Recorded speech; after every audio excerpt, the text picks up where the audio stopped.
1931. Edward and Bill were the head supervisors over the Hoover Dam construction. Bill was in charge of the crew of some 300 construction workers, while Edward looked over the heavy digging and the dirt removal by trucks. The head project manager that oversaw the whole construction contract was Fletcher, a mob figure connected to Chicago. Bill and his crew of 50 men ran the mining on the South Tunnel, as his 8 explosive specialists made their job a little easier, saving his men 3 days of digging.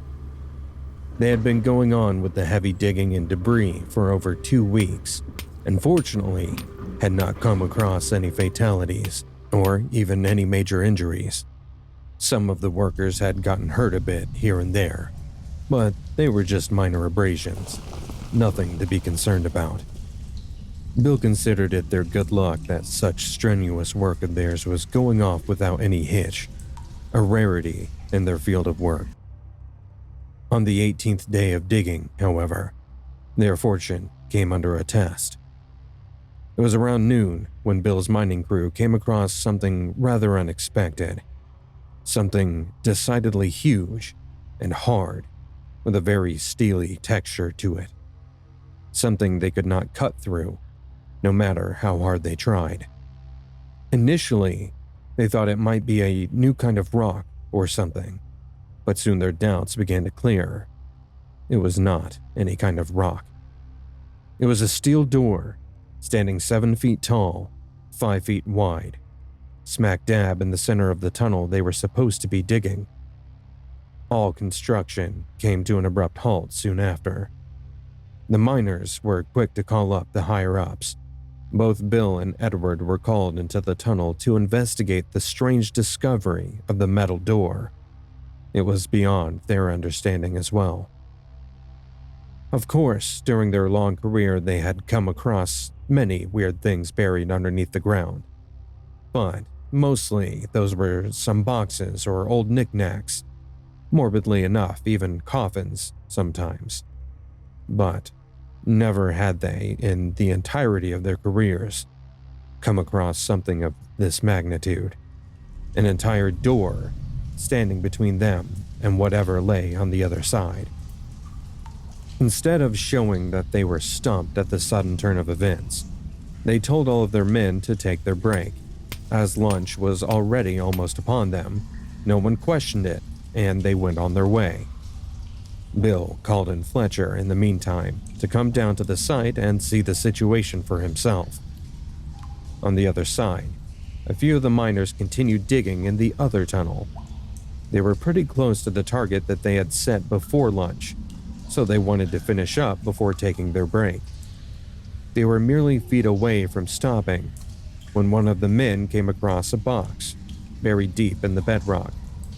That brought the whole team to a stop for the second time in a day, within an hour, in fact. Bill was once again called to the other site for inspection of the box. He knew that finding both of these things on the same day, buried relatively close to each other, was no coincidence. The door and the box were definitely related to each other somehow. Breaking the box was far easier than the metal door, though, so he decided to do that instead of wondering. Bill hit the box with his metal pickaxe, breaking it open in one go. He may have overestimated the durability of the box, or underestimated his own strength, because in just one hit, the box was left in smithereens, making something large fly out and land in between the other rocks. It in itself was a large red rock, a large red and glowing rock. He knew for a fact that there were no radioactive sites nearby, so for the rock to be glowing, there was definitely something strange going on. He did not get much time to ponder upon it, because one of his workers was quick enough to rush towards the rock and pick it up. He began staring into the rock as if transfixed at the sight. His weird trance came to a halt when suddenly blood started to rush out of his hands. He exclaimed at the sight and the sting in his hands, letting go of the glowing rock and dropping it to the ground.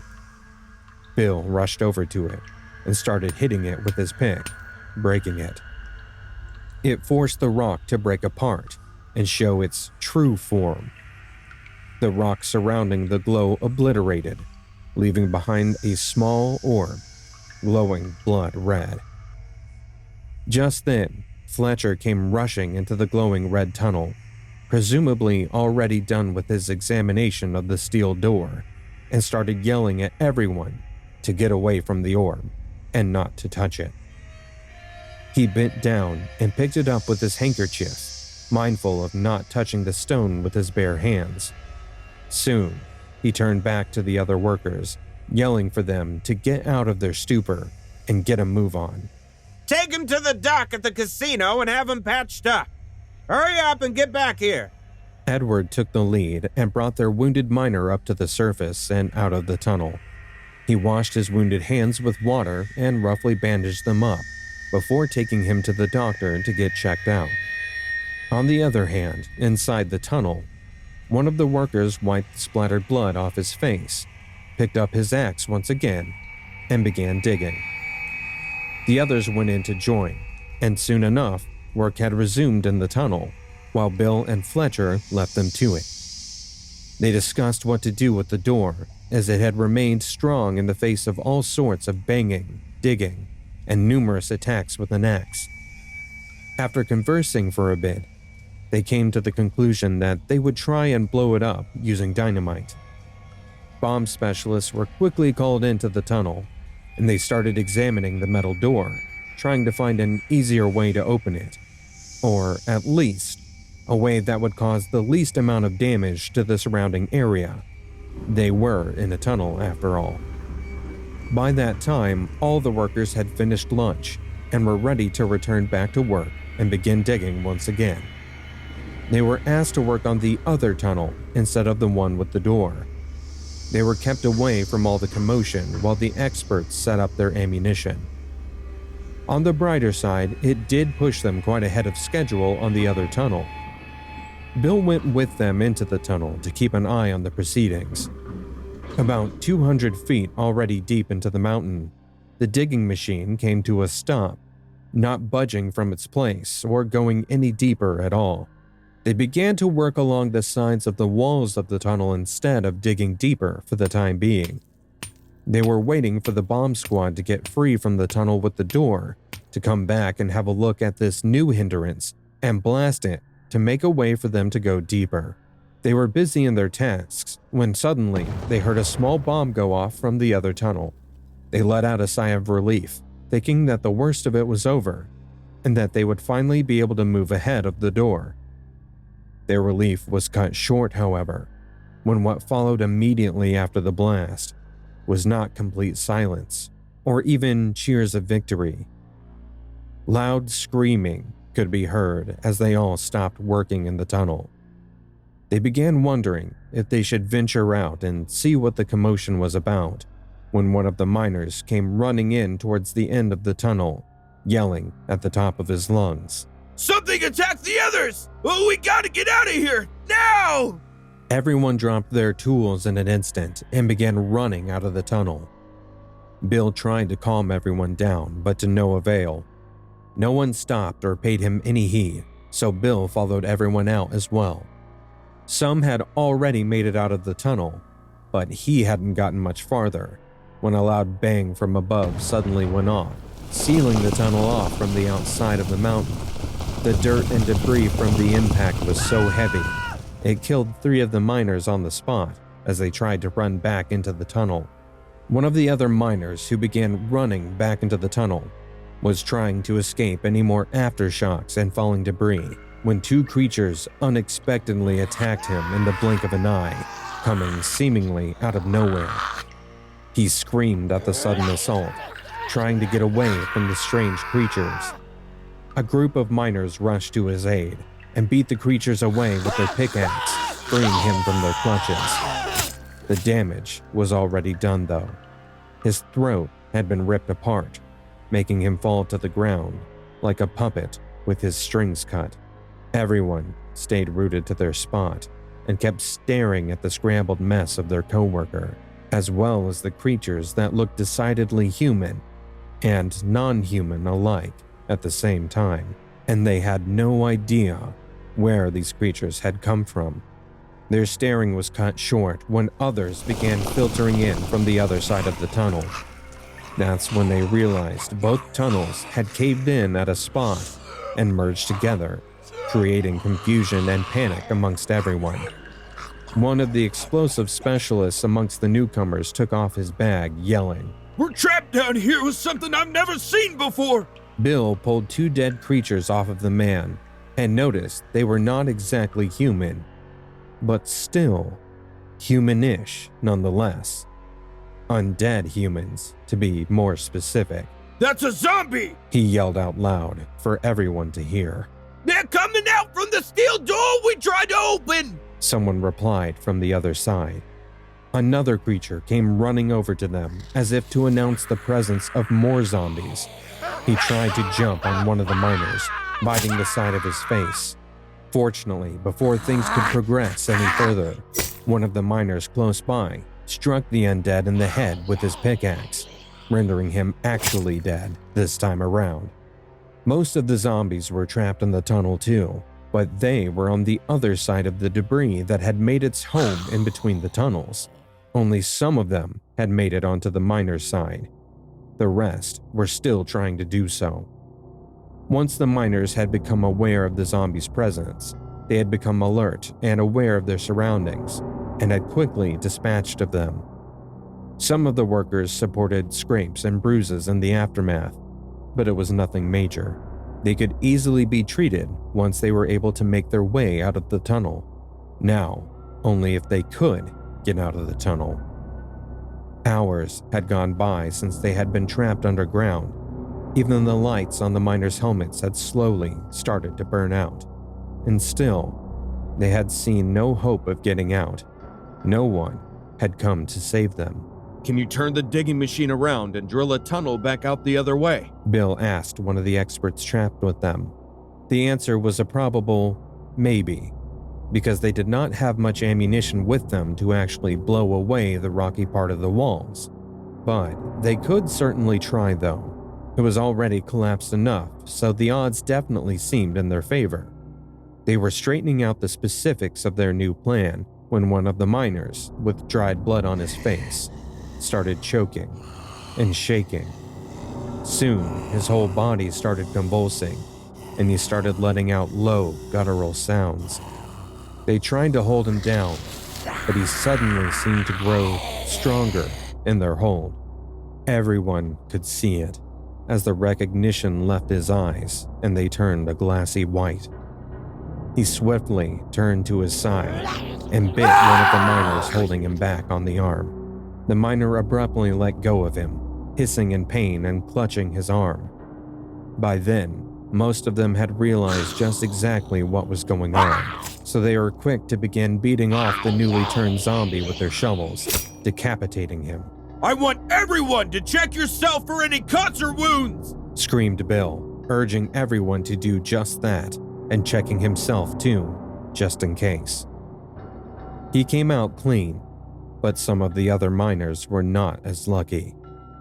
He did not even have to say anything or give any orders regarding them.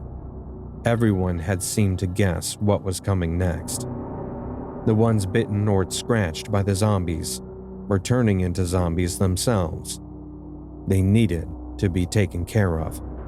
The unharmed were quick to dispatch of anyone they saw with even a scratch. Their number was almost halved by then. After disposing of the infected ones, they walked over to the machine and began to work on the drill bit. They were merely a couple meters in when they started hearing loud moaning from the other side. It sounded painful to their ears, as if someone was whimpering in pain or something. Thinking that it must be more comrades in need of their help, everyone started working even harder. They wanted to reach their colleagues as soon as they possibly could, before it was too late. They had drilled and dug quite a bit, when something brought them to an abrupt halt once again. The moaning outside had turned into groaning, and then deep growling, signaling that the voices coming to them now were decidedly inhuman. The ones on the other side of their makeshift tunnel were zombies. Old or new, it didn't matter. They were screwed either way.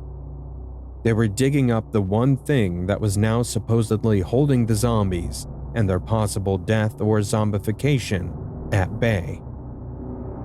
Their stopping did not have the desired effect, because even though they had abruptly stopped digging, hoping to keep a safe distance and barrier between themselves and the zombies had apparently heard them in there, and now they had started what sounded like digging of their own. They were trying to come in after them now that they had discovered them. It made everyone in the tunnel panic and fear for their lives. The men were not equipped to face off with an entire group of zombies in their present condition. First off, they had no idea how many zombies were on the other side coming to attack, and they were already almost half the number they started with. Second, they were already running out of light after being trapped for so long. Third, they didn't have much to fight with except pickaxes and shovels. Fourth, they were scared of getting even minor injuries from the monsters, fearing that they themselves would turn. And lastly, but most importantly, they were at a dead end, so there was nowhere to run and nowhere to hide. So instead of digging this time around, Bill ordered everyone to start piling up even more rocks and stones in front of the opening they had started to make. He knew it would not make much of a difference, and if the zombies managed to break the barrier, they would not be able to hold them back. But he was hoping it would give them a little bit more time, hoping that some sort of miracle would arrive soon. Every single thing that delayed the zombies for even a little bit was a godsend. Every single second counted at this point. All of them kept waiting and listening to the other side with bated breath. The zombies were still continuously trying to reach them, digging and scratching their way in. They held their axes at the ready, their eyes trained on the possible doorway to death. There wasn't even time for them to turn around and drill once again to start making a way out somewhere else. Even if they did, the way out meant more zombies anyway. So, they had to think of another plan, thought Bill, and think of it soon. He turned to the bomb specialist they had available in the tunnel to ask for another possible solution to their rather scary predicament. They told him that they only had enough dynamite to make one last small blast. It was not nearly enough, but it was the only ray of hope Bill had at the moment. So, he gave them the go-ahead for that. The bomb was going to take some time to be appropriately set up, and time they had run out of. One side of the opening gave way, and a zombie took it with a plunge. He jumped right in, right towards the nearest miner, biting him on the shoulder and not giving him enough time to protect himself. From then on, it was a complete bloodbath, an utter nightmare. It was as if that was the signal the entryway was waiting for, collapsing in on itself and letting all the zombies in at once. Everyone started attacking. Yelling and growling was the only thing permeating the air. Miners had managed to kill many of the zombies off in the process, but many new ones were in the process of being created right then and there. Even while dying and falling, many of the creatures managed to infect the others, and in the commotion, none were the wiser. Bill helplessly watched as the zombies completely dug their way into the tunnel, taking out his men one by one and turning them in the process right before his eyes. Peter, the only bomb specialist left by his side at that point, set up the dynamite and pushed it further into the bedrock. They wanted to cause as much damage as they possibly could in one go. As the zombies worked their way through the gap and all of his men slowly began to turn, Bill felt extremely outnumbered. Now it was only Peter and Bill still left alive, backed into the end of the tunnel. Every single one of his 20 men, now zombies, began rushing their way at Bill, attacking him as Peter finally set off the bomb, sealing them to their fate.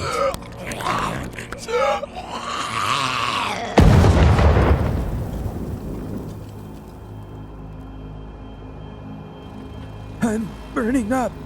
I don't know if I can hang on any longer, muttered Peter, strain visible in his voice. We're almost there, Pete. Don't you dare die on me, urged Bill, false hope still tinging his words.